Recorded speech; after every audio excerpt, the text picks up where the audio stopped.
what they can say in a really short way. And so they've got so many details. Or whatever you want to call this, however many lines it is, would not induce me to say, some of your one-pager, please. I like that it's actually one-liner. It's very short and sweet and right to the point. This is going to be a fun panel. I'm going to keep things moving real quick here. And I appreciated Todd's talk just a minute ago from Canopreneur. I've known them for 6 or 7 years. We're able to get a shark from Shark Tank to invest in Canopreneur a couple of years ago. And, you know, contrary to some of the comments from Pierre, I have seen wealth really explode when you position yourself far ahead of the herd and you work tirelessly, sometimes for a long time, and then the herd comes later when you're well positioned versus chasing the herd. And so I've seen that in sports betting, cannabis, psychedelics, crypto. We heard Todd being in the cellular space as that exploded. And we recently interviewed Michael Lee Chen, a billionaire who started positioning himself in Canada in the wealth management industry in the 1980s when he knew that that space would inevitably grow. And it's 400 times larger of an industry now. And he became a billionaire because of being in that space decades ahead of when it became mainstream. So I keep an eye out for those types of trends. If you're investing in something that's super niche and people laugh at, like all the gray-haired real estate people laughed at the crypto kids in 2012, and all those kids are on the beach somewhere now. I'm always trying to keep my eye out for those things, because once it becomes non-laughable, then it's priced differently. If you've seen the documentary on Giannis on Amazon Prime, it's NBA MVP. When he came into the NBA, the reporter said, "Oh, what do you want to do, Giannis? You came from Nigeria, grew up in Greece. What's your goal?" He said, "MVP." All the reporters laughed at him. Those reporters were not MVP, and Giannis was. So invest in things people laugh at, because by the time they're not laughable, they're overpriced sometimes. We want to get on to this panel now. Going to go down, have each person introduce themselves. It's going to be a fun panel where we read off one-liners from different members of our club, and we get their direct feedback. And we'll first have everyone do a quick kind of just 1-minute intro on who you are, what type of investor, your day-to-day perspective, and then we'll go into kind of the rules of how we're going to be rating these. So why don't you start out? Thank you, Richard, and thanks you for putting these meetings together, just the best thing in the world. And so my name is from I have a PhD in organic chemistry, and that's what I do primarily. And on the side, I'm a part-time investor, just like a lot of people, maybe not in the room, but just in general. I'm also the founder of a club called the Triple D Mindset Club, where Triple D stands for Deep Due Diligence. We have 52 members, and we typically get one-pagers and things we're going to be talking about today, and then we decide based on that if we want to proceed to deep due diligence. Awesome, and I knew I'd be seeing today. So 2 days ago, I finished your book you gave me. I felt bad I hadn't finished it earlier. I think it's called Be Happier Now. Is that right? Yeah, it's called Now Be Happier. Yes, nowbehappier.com, but I'm not supposed to. Great. Got it. Awesome. Thank you. Great to be here. Thank you, Richard. I am a New Yorker, obviously, serial founder. I'm an entrepreneur in residence and executive fellow at Harvard Business School, so work with a lot of next-gen entrepreneurs, build my own things as well. And when I'm angel investing, I focus on women and underrepresented founders.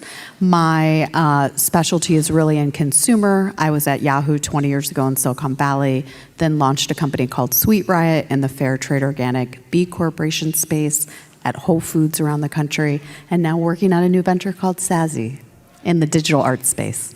Awesome, great. Yeah, I'm glad to see that 4 out of our 6 panelists here are females. We have about 60% of my team at Family Office Club are female. 100% of the other 5 people who live in my household are female, but we get complaints that there's not enough females on stage at our events, and we go out of our way to recruit family office executives to speak who are female. Just to kind of have both perspectives and encourage that in the industry. So if you know of any family office or single family office executives that would like to speak at any of our events, let us know. Try to balance things out. Hi, thanks, Richard. I allocate for a single family office in Palm Beach. I'm also the CEO of a Web3 blockchain startup and work for Sarson Funds as well. Great, thank you for being here. Thank you, Richard. My name's I am here representing who I am a PR for and an investor with. MABA invests in life sciences companies globally. We're looking for progress in the healthcare. And as a founder of KMAT Connect, I have lived and worked in New York City since 1989 and have seen all kinds of crisis. I help startups to full-fledged companies across multiple industries globally. Thank you. Great, thank you. Elena? Hi, everyone. My name is I'm a former W-2 professional with expertise in taxes, information technology, and private equity, turned into entrepreneur and investor. I've been investing for the last 8 years, and I wanted to thank for introducing me to Richard and Family Office Club and for being here on stage. I'm excited to be here. Primary focus is real estate, but we do look at other alternatives as well. Thank you. Hi, my name is, and I'm one of the founders at Left. And we are an online community of limited partner investors. And our goal is to create education, networking, and deal flow for limited partner, primarily retail investors, not exclusively focused on real estate, but primarily. I also represent InvestWise Collective, which is an affiliate. We're a customizable fund of funds, and we are targeting bringing risk-adjusted returns with best-in-class operators to our investors, providing them either enhanced terms or lower minimums to typically unattainable deal flow for retail investors. Awesome, thank you. So we've got some really great diverse perspectives here on stage, from angel investors to running an investor club, someone who specializes in deep due diligence with a group of other high net worth investors, single family office on the panel, et cetera. So what we're going to go through here during this panel is a series of kind of one-liners. We'll show a logo and a one-liner. And the point here is not whether you as a panelist would personally invest in what the thing is, but it is, out of all the emails that come into your inbox and all the pitches you hear at any investment event you go to, how clear, unique, compelling, well-structured is the one-liner, so we can give feedback in a way that helps everybody here. It doesn't matter if you're a family office looking to JV or buy somebody's business. You need to suggest what your strategic value is in one sentence. Or if you're someone raising capital or looking for someone to invest in your fund or your real estate platform, we all need to get better at this. And so as we go through these, we'll raise up our signs, and if you really don't like it and you do not think it's effective, you can put up a 1. Sometimes people are too polite to do a 1, and for them their 1 is a 3, I know. You can put up a 10 if you loved it. And then if anybody wants to, just go ahead and speak up in your microphone to give some feedback. We'll have like 1 or 2 people kind of verbally comment on each one of the one-liners as we go. And usually it's people who give it the most extreme, loved it or really did not like it at all type ratings that come up. We'll try to make this helpful for everyone in the room. Many of the people who submitted these are here in the room live with us. Some people are participating virtually. So we try to be like relatively polite, but also candid. So it's helpful to everybody here making their one-liner better. One thing to keep in mind is that the one-liners are sometimes very long, even though they're told to submit a one-liner, and that just shows the reality that in our space, people rarely have a one-liner. They just describe what they do in a big fat paragraph that takes too much time.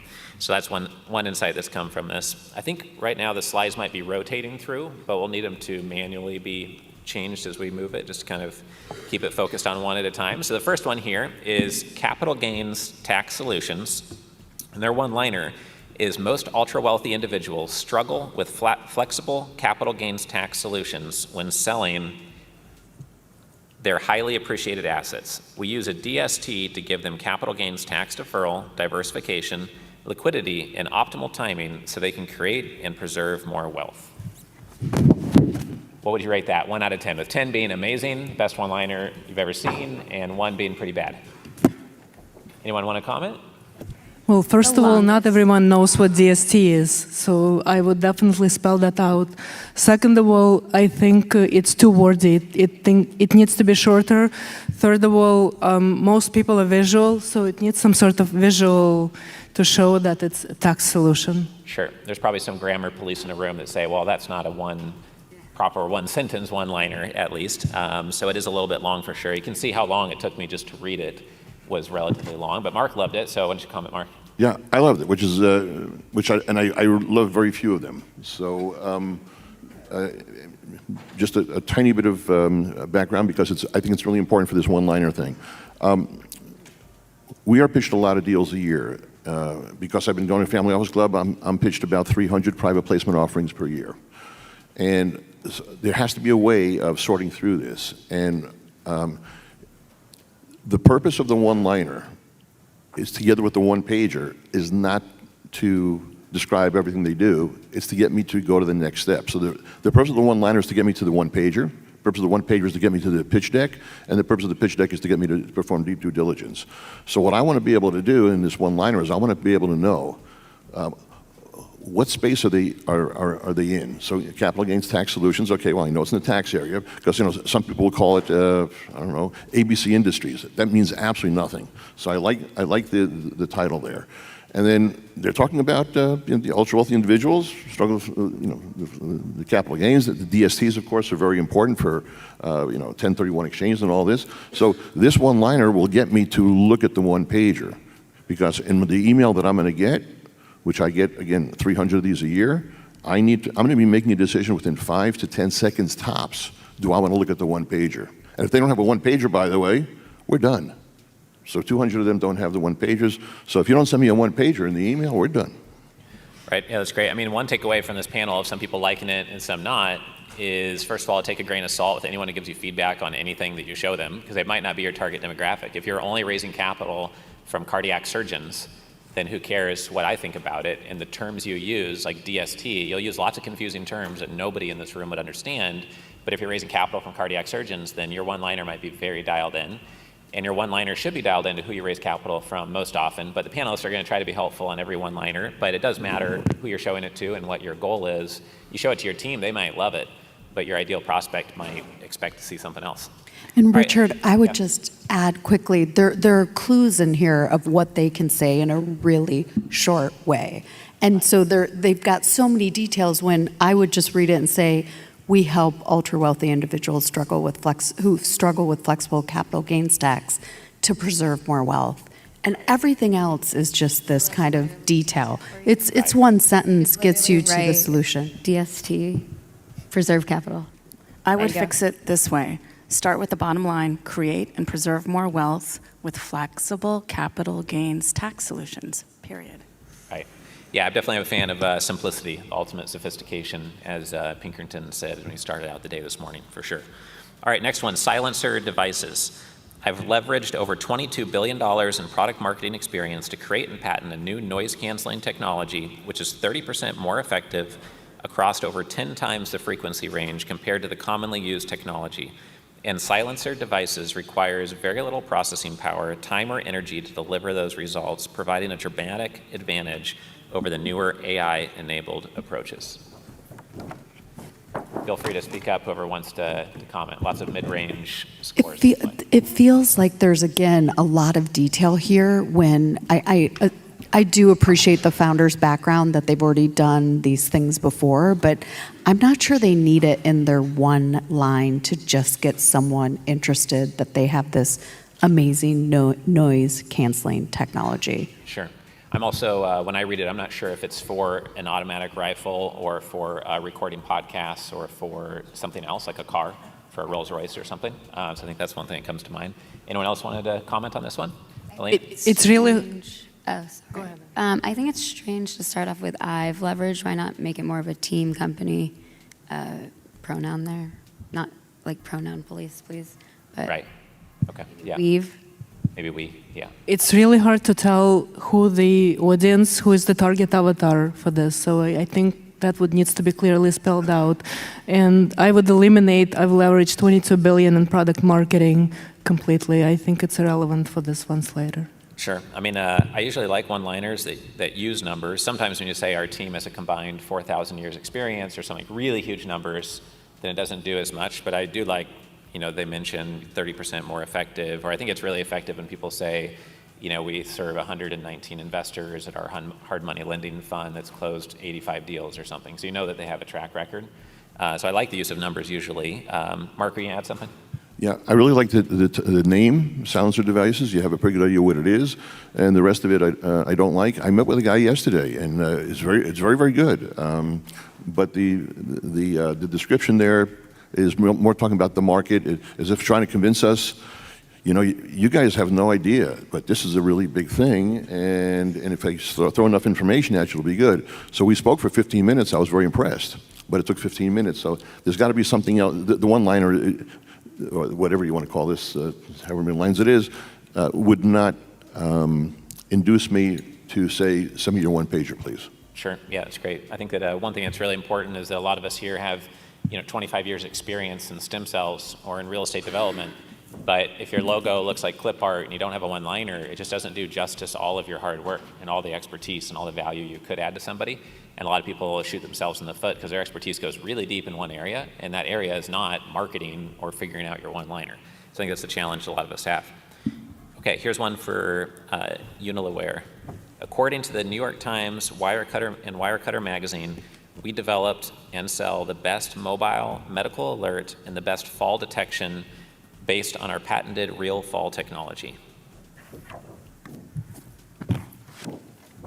Great. Anyone want to comment on that one? I like this one. It's short, it's sweet. I don't even think they need Wirecutter magazine. It's a New York Times reference that actually matters. I think Wirecutter takes away from it because people don't know what that is necessarily. I love that they mention their IP, and I love that they're leaning into this like media endorsement of best mobile medical alert. Right. Great. Any other comments? I would start with real fall technology and then follow it up according to New York Times. It's the best. I have an issue with Unali, where as a name, for whatever reason, I don't find that to be something that's intuitive. Sure. Yeah, appreciate that. Awesome. I like that it's actually one-liner. It's very short and sweet and right to the point. Sure. Anna, were you going to add something as well? I didn't know if you had a chance to. I feel like I would have put the quote in there from New York Times, like, because you could just be like, oh yeah, like according to New York Times, I'm the best person in the world. Right. And yeah. we all know, like, I have my flaws. Right. Great, Mark. Yeah. I like the one-liner. It does describe what there is. I also met with her last night, and the first thing she does, she dangles the watch, which is really cool. The only thing which I don't like about it actually is the name of the Unali. I don't. When I saw it, the wear part I get, it's on your hair, but the rest of it I don't really understand what that is. But once you read the one-liner, I want to see the pitch deck, no question. Right, right. Yeah, I found that lots of investment firms and even companies, they have a name, and you read the name and you have no idea what they do. If it says Wilson Capital, you don't know if I invest in dry cleaners or stem cells or what. And so having a name that already makes people lean forward and want what you have, or at least be clear about what you do, I think is an advantage. You don't have to. People have names that mean absolutely nothing, but then you have to do harder work on your one-liner because your name is not doing anything for you. So they kind of have to balance each other out. All right, Alpha Capital, value add multifamily. Alpha Capital funds, as an operator and as operators and deal sourcers, we specialize in identifying off-market value add multifamily opportunities for our investors and partners. This one will be interesting and tough because in the capital raising world, on planet Earth, especially the United States, there's more people raising capital for multifamily than any other niche. So the competition is fierce for standing out from others, I think. So Ryan, I know you guys do a lot of real estate, so I'm glad you picked up the microphone. So yeah, I think that it's very specific, but it's also too vague. It doesn't give me a differentiator. If you take Alpha Capital off of there, it doesn't give me a differentiation of what Alpha Capital specifically does. It seems like that's a one-liner that a lot of people in the space could use, but it is direct and to the point. So. Right. Yeah, I totally agree. I think like even when you're not in a competitive space, you want to say something that's unique from what everyone else is saying. But when it's hyper competitive, then I think there's someone in our club who only buys multifamily, only in Indiana, and they do value add only in Indiana. They're the only person I've ever heard saying that they only do that. They're laser focused, and at least it's something unique. So you can remember, oh, those are the Indiana multifamily guys. So someone else can add, Mark? Did you want to? Yeah, of course. I always want to talk. So let's see here. How many on-market value-add multifamily opportunities have I seen? Right. Yeah, so they specialize in identity. I mean, everybody's doing that, and right now, the reason why I gave it a 5 is maybe because of a bias that I have, that right now multifamily is a tough space to be in.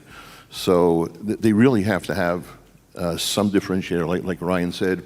And then Alpha Capital, Alpha, and that Beta, I guess Alpha is number 1. So Alpha Capital doesn't tell me anything about the company. Right. I think you also you have to look at your own one-liner with a really harsh eye of like, what would someone really cynical, really busy, really critical, doubts everything coming in their inbox would think when they read something? And if you say we have a best-in-class team, okay, well, what does that mean? Is it a one-person team? Like, and being really clear on what things mean and trying to say a one-liner that no one else in your space can say, so that no one can start a business tomorrow and say the exact same one-liner as you and send the same emails out to investors that you can. You probably have something very unique, which is why you started your firm or why you've been able to scale it, and that has to be in the one-liner. Like, why should someone stop their day and take time out of their day to do a phone call or a meeting with you? Yes? It's such a basic point, but I think real estate has to be in this line, especially if you're at a broad conference, you're in a hallway, you're in an elevator, you have to say it. You don't know who knows your industry's buzzwords. And then I super agree with you, Richard, on share your niche. If it's Indiana or it's, Michigan, where I'm from, or whatever it may be, that is what creates an affinity with someone else who says, oh, I have family there, let's talk about that, and they're missing that. Yeah, I think instant death in the investment world is like, oh, yeah, I've heard that 900 times before, and I don't know how that makes you different, and then it's not worth clicking the mouse to learn more. It's not worth clicking a one-pager, even if there is one. So I think that's something that a lot of us can take away. Was there any other comments before I go to the next one? No? Okay. Nest egg builder. I think this is Peggy, if I'm not mistaken. Just saw it earlier here. The Nest Egg Builder empowers people to build their wealth consistently by passively investing in commercial real estate.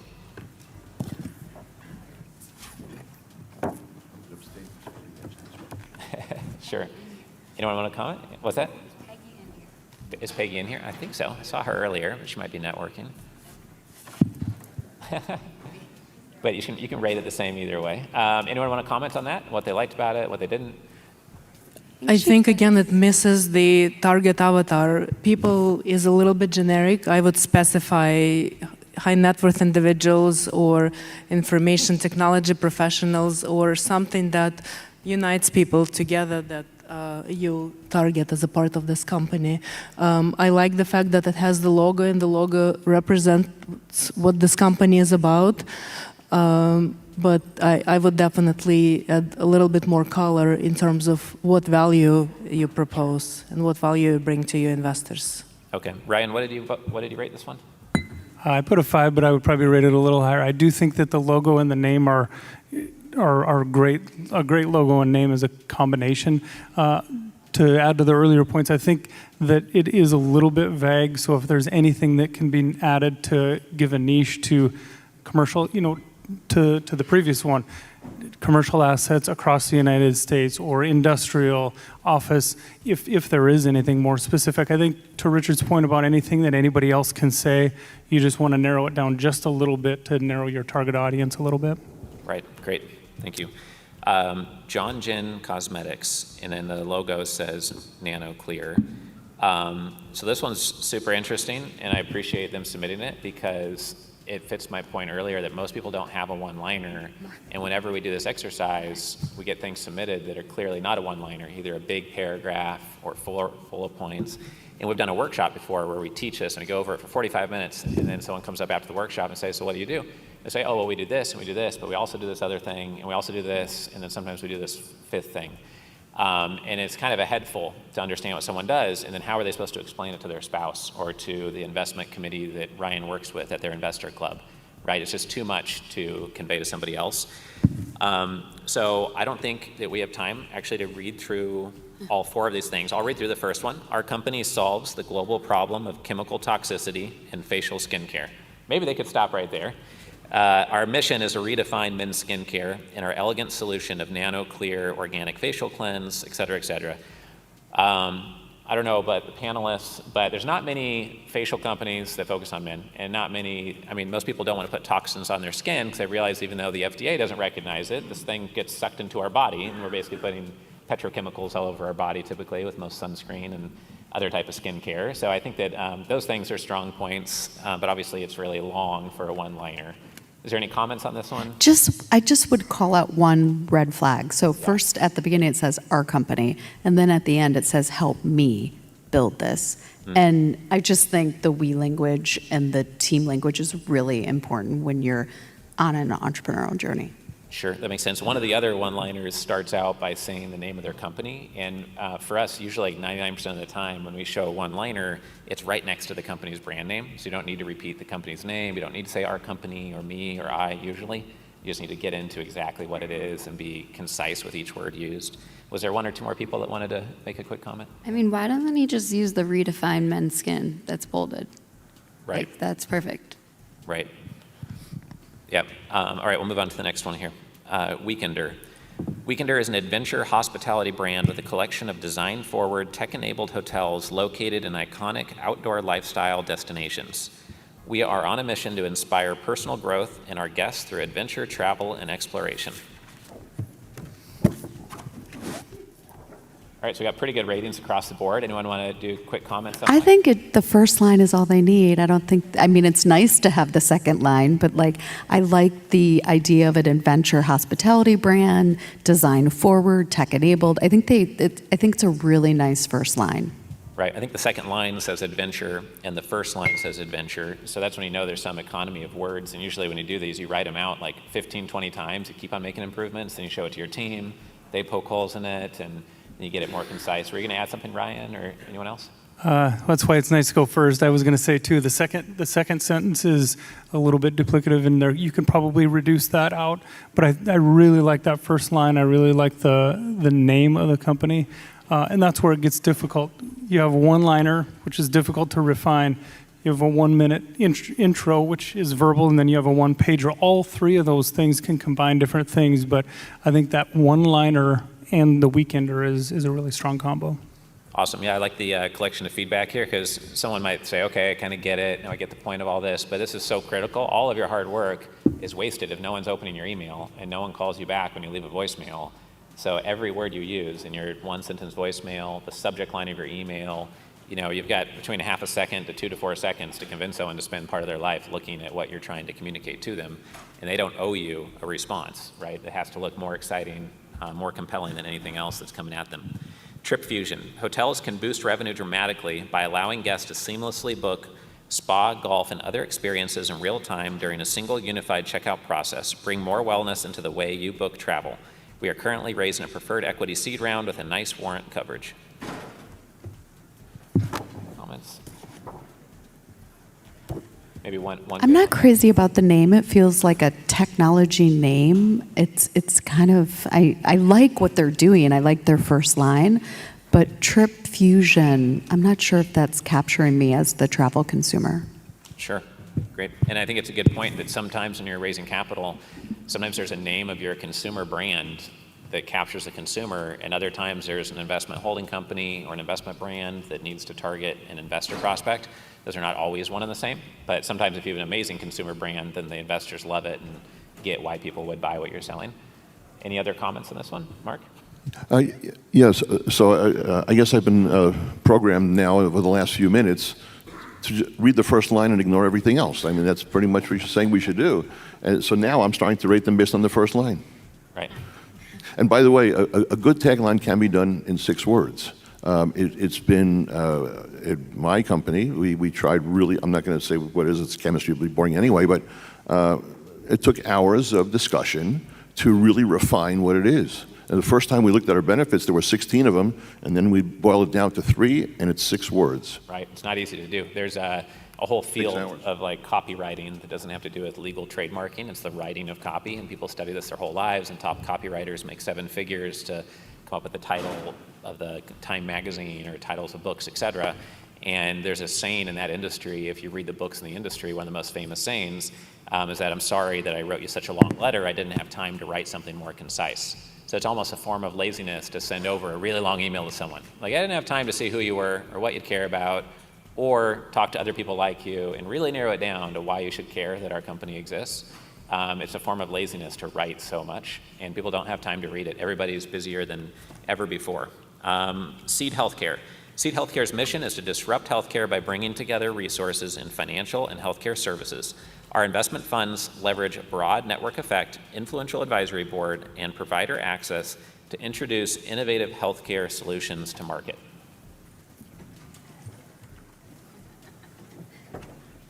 Anna, you want to comment on that one since you loved it? I think the founder is really, really smart. you Yeah. know? Yeah.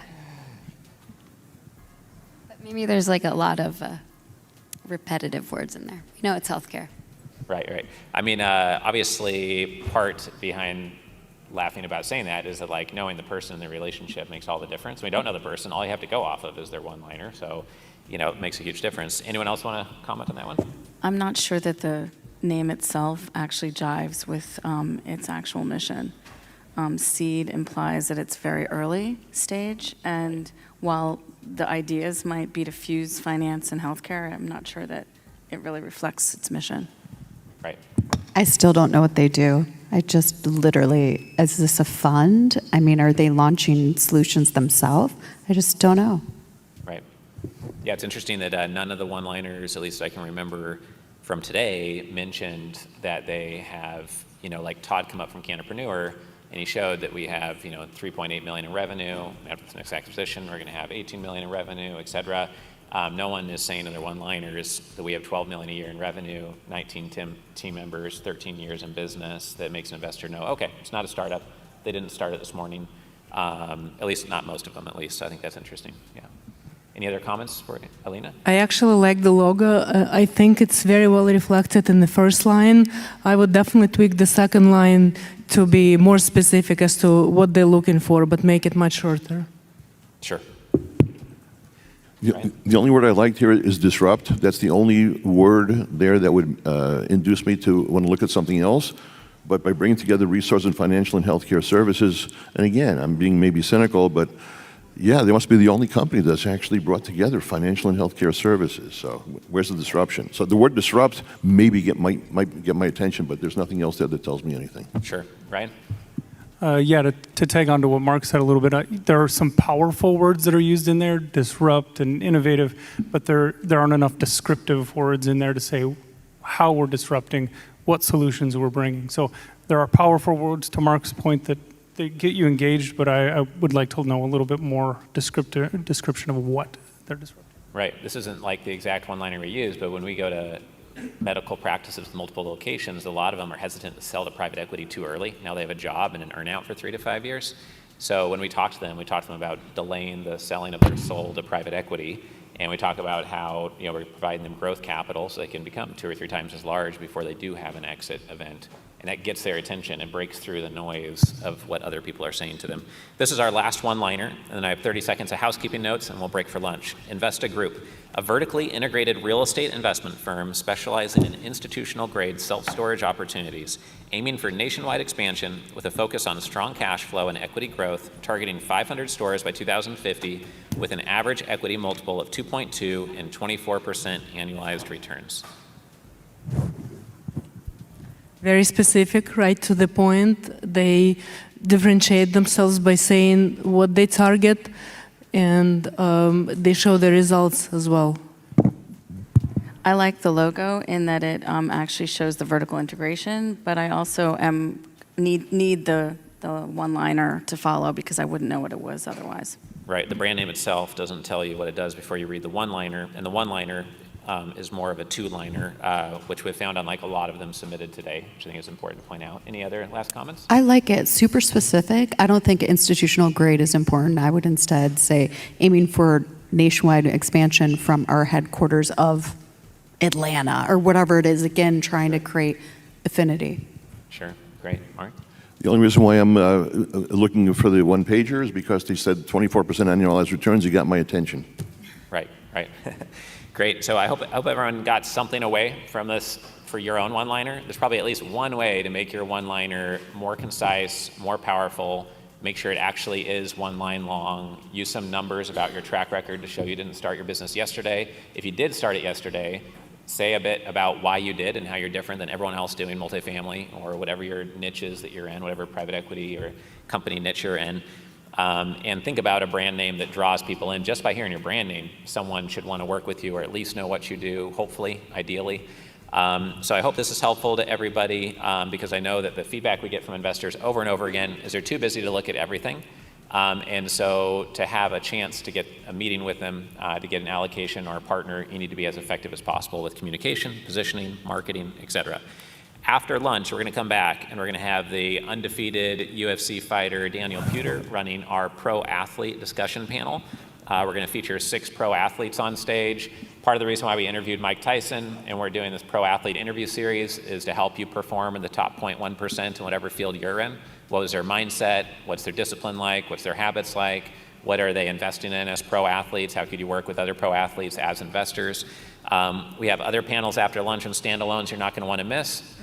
And today is only 1/3 of the event, of course. So hope to see you back the next 2 days. I'll be starting and ending out the day each day. And later on this afternoon, we're going to have the fireside chat with Mitzi Perdue as well. So don't miss that. Lunch is just over here to the left in the exhibitor room. And we're going to see you back here right at 2 p.m. Don't miss the 2 p.m. panel. Thank you, everyone. Join the Family Office Club by visiting familyoffices.com. We look forward to seeing you at our next live event.